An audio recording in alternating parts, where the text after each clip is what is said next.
Karen tried to get a free hotel stay with a lawsuit posted by Little Motion, and it has an update. Oh my gosh, here we go. For context, I'm a 22-year-old woman, but I've been told that I look around 17. I work for a boutique hotel and resort as a front desk supervisor. Our resort is separated into 3 buildings: our hotel, our pools and spa, and our restaurant. I'm used to pretty high maintenance people for the most part.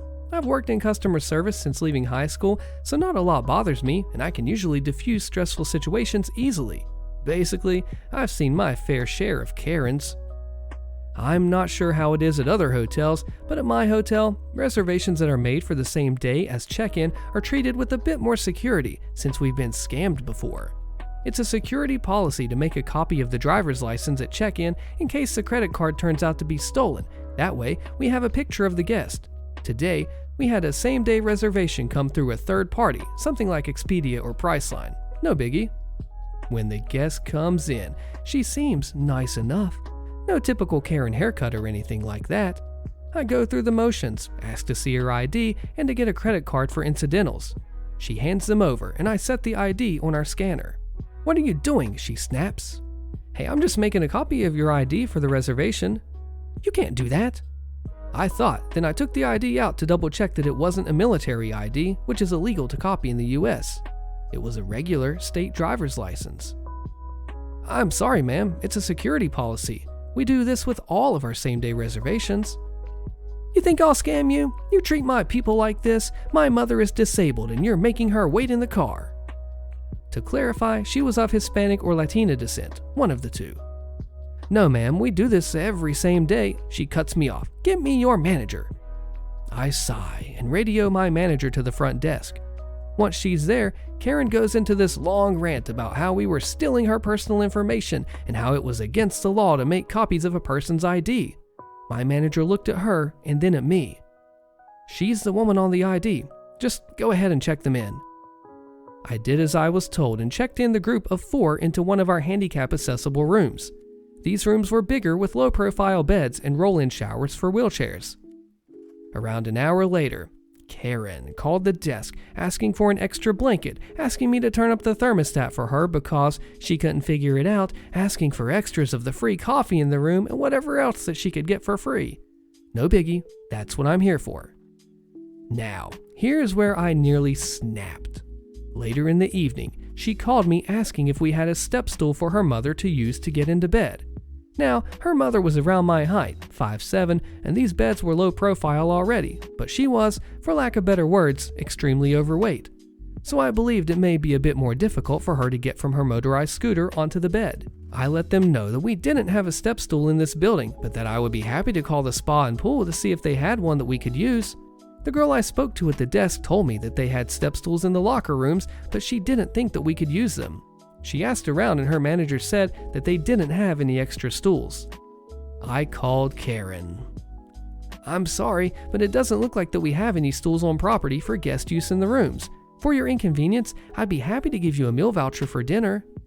She huffed. "You have trash cans at your desk, right?" "Yes, ma'am, I have one trash can." "That means you have others in the building that we can use." I paused, trying to figure out how that tied into our issue. "I'm sorry, you do have 2 in your room, right?" "Well, yes, but they're small and not sturdy enough. If we double up, we can use that." "Ma'am, you can't use our trash cans as step stools." "Don't tell me what I can or can't do. You have 2 of those trash cans, don't ya?" "Not for that purpose, no." "OP, you have empty rooms, don't ya?" "We do." "Here's what you are going to do. You will go to these rooms and get me however many trash cans that I need." "No, ma'am, I'm not going to do that." That made her mad. "Excuse me?" "Those plastic trash cans are waste baskets for bathrooms. Even stacked up, they aren't made to hold the weight of an adult. That poses a risk for your mother, and if she fell off and got hurt, or if they broke and she cut her leg, that would make us liable. It's a major safety hazard. You know you're breaking the law by not making this room handicap accessible." "The beds in those rooms are low profile and up to standard." She apparently didn't care and cut me off again, asking to be transferred to my manager. I let her know that I was acting manager since the woman she had spoken to at check-in had gone home for the night and wouldn't be in for 2 days. You can't be a supervisor or a manager, you're too young. Ma'am, I'm 22. No, you're not. Okay, I told her that I would be happy to help her come up with another solution. Call her at home. I'm sorry? You're going to call your manager at home, she demanded. I can try to reach her. No, you're going to reach her. And she hung up. No, I didn't get through to my manager. It was late into the night at that point. Of course I didn't. So I sent one of our maintenance men to the storage room, had him clean off one of his work stools, and had him take it to her. Was it clean enough? Of course not, but she took it. I'll sum the rest of tonight's drama since this post is long enough. Karen decided to ignore our non-smoking policy and smoked MJ inside the room, leading to complaints from other guests. When security confronted her, she told them that she would sue us for harassment because it was medical. We allowed her to smoke on her balcony, and she then threatened us for breaking a law because we didn't have a snack vending machine on our property. After many other complaints, she called me, telling me to call my manager to comp her room for her trouble. I told her I wouldn't call her due to the time and that I was, again, active manager. But that, if she would like, I would be happy to put all of tonight's events into an email for her. We got an update, here's the conclusion.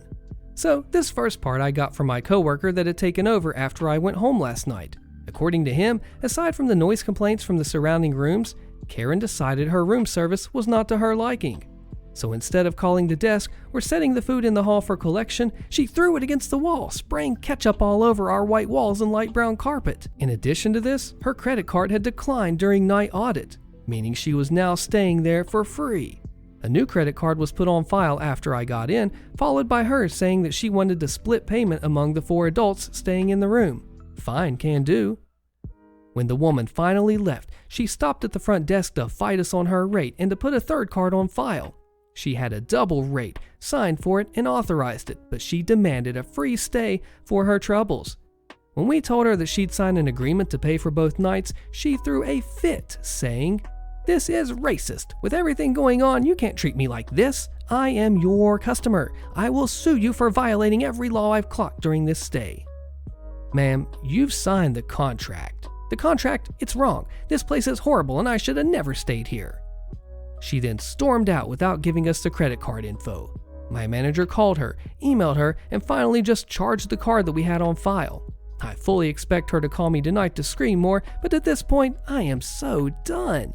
I'll be polite, but I'm not giving her any satisfaction.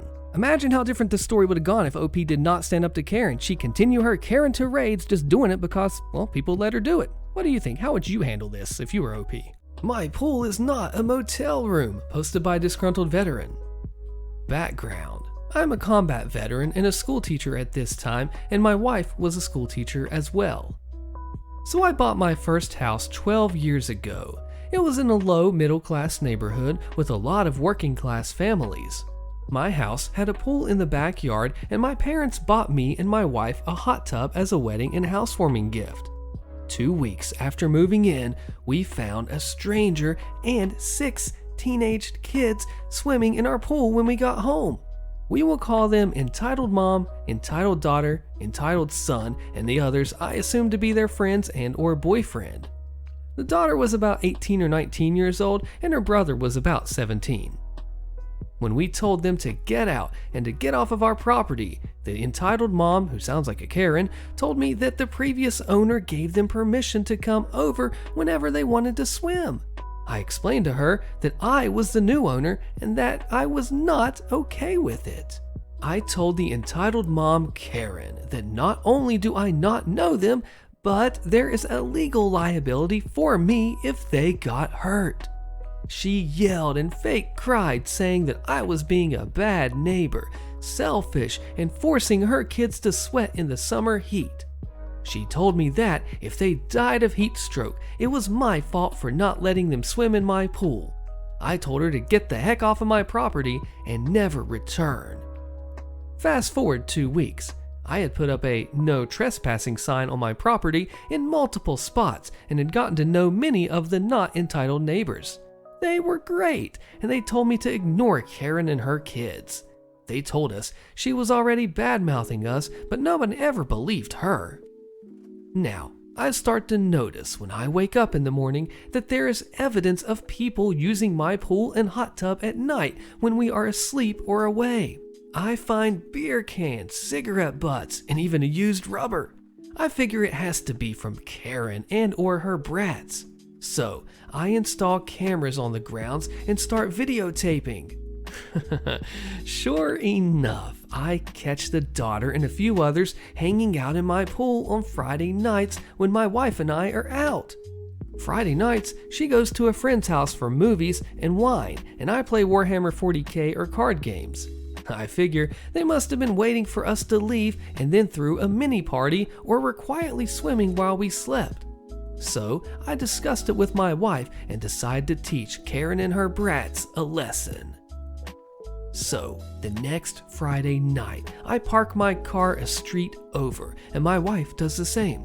We wait in the dark house to see if any of them come over. Daughter and I assume her boyfriend, the son and I assume his girlfriend, and 4 other teen couples come right over and start skinny dipping in my pool and hot tub.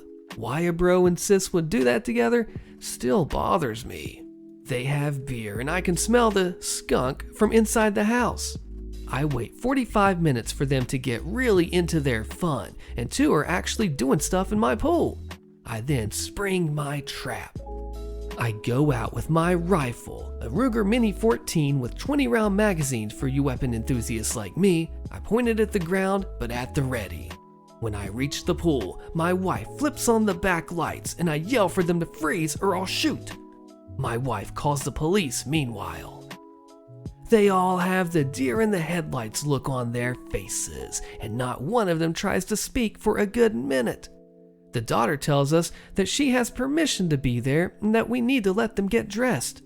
I tell them that if they move towards me or their property, that I would consider them to be charging me or reaching for a weapon, and I'd shoot.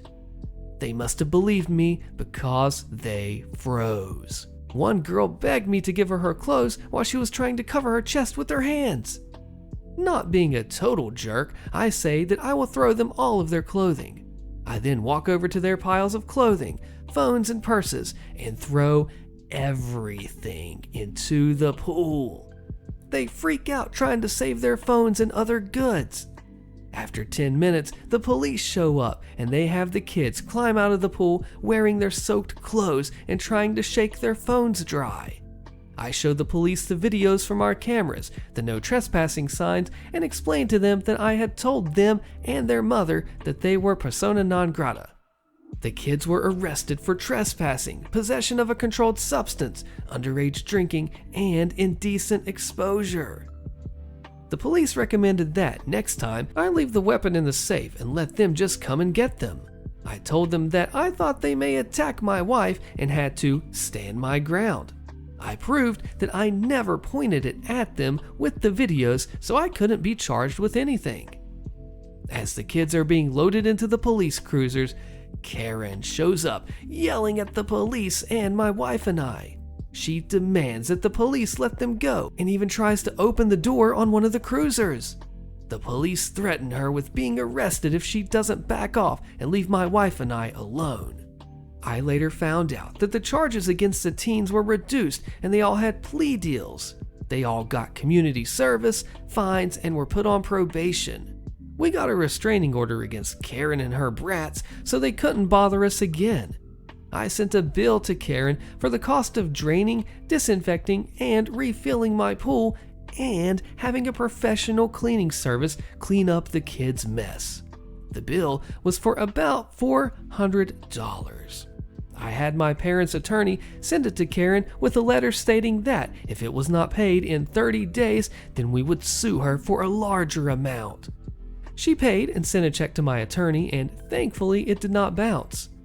About a year later, the entire entitled family moved away, and we never have heard from them again. Airport Karens, posted by Friendly Mistake 02. Of all places, really, an airport? Here we go. So this happened earlier this month. I'm a 20-year-old female and decided to go to Spain for the summer to be an au pair. Sadly, this didn't work out due to the weather conditions as well as flight cancellations. I helped them find another au pair though. So I live in West Virginia. Those of you who have been here or live here know that there is only one major airport in the state, Yeager Airport, CRW, and it's small compared to many other states. So nothing eventful happened between CRW and Charlotte, CLT. I had a 5-hour layover originally at CLT, but due to bad weather in Miami, I was stuck for 3 extra hours. When boarding came around, the usual families with young kiddos, elderly, people with disabilities, and first class go first. I have generalized anxiety disorder, and I was allowed to board with the first group if I wanted to. I took the option as I was already stressed out and just wanted out of this huge airport. As I was walking to get in line, this obnoxious voice comes from behind me. "Excuse me, you aren't disabled." I turn around and sigh as I see the Karen with her 2 teenagers beside her. "Actually," I say, "I have generalized anxiety disorder. The airline is letting me board early if I want to." "Well, for someone with anxiety, you're pretty dang calm." I roll my eyes and grab my carry-on and walk to the gate, giving the person my ticket and boarding the plane. I get to my seat and get comfortable. The flight was uneventful, minus some unexpected turbulence before landing. Miami was also kinda uneventful until on the flight to go to O'Hare. Yeah, I'm never booking a flight through Expedia again. I wasn't so stressed out because the weather was great from Miami to O'Hare and the wait time was only 2 hours. So I boarded the plane during my time and sat down in my seat. Well, a few moments later, this nice old man comes and asks if he can squeeze by so he can get to his seat at the window. I let him by, and the row is now full. The last person to board is a Karen. The first thing she does is walk to the row in front of me and demand the window seat. When the woman refused, she called an attendant over and told her the issue.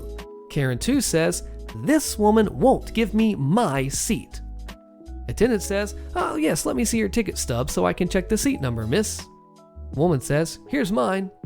The attendant, after checking the nice woman's ticket, "Karen, your seat is in the back of the plane. Please stop bothering other passengers." That ended that Karen's rage moment. Later, I found out that she was the nice old man's daughter. Feel bad for him. Now, this one I witnessed as I was waiting on my homebound flight due to the last one to Spain being canceled due to a hurricane or something. We got to O'Hare smoothly and there wasn't any issues until they canceled the flight to Madrid. I was honestly kind of expecting it, so I wasn't bothered much by it. I just asked if they would be helping me return home and they said, of course. So I left the American Center and went to Spirit Airlines. They had one leaving to Yeager Airport in Charleston, West Virginia in 2 hours, so I gave them the voucher. About 5 minutes later into waiting, I heard screaming and, like everyone else did, walked to see what's going on. There was this couple, Karen 3 and Ken, who were screaming at the lady behind the counter due to their flight to Vegas being canceled due to poor weather conditions. This was in United. Karen says, "Get us on our frickin' flight right now." The worker says, "Ma'am, as I have said multiple times now, the flight has been canceled due to bad weather in Texas. We can issue you a voucher for the total cost of the flight or book you for the next available option." Ken says, "No, we're getting on that frickin' plane now." At this point, security had been called and came to dissipate the situation. They also cleared the area. Before I boarded, though, both of them were arrested for smuggling. They had some illegal substances in their bags. Karen puts a disabled man in my ER. I press charges. Click the video on your screen so you find out what happens, and I'll see you there.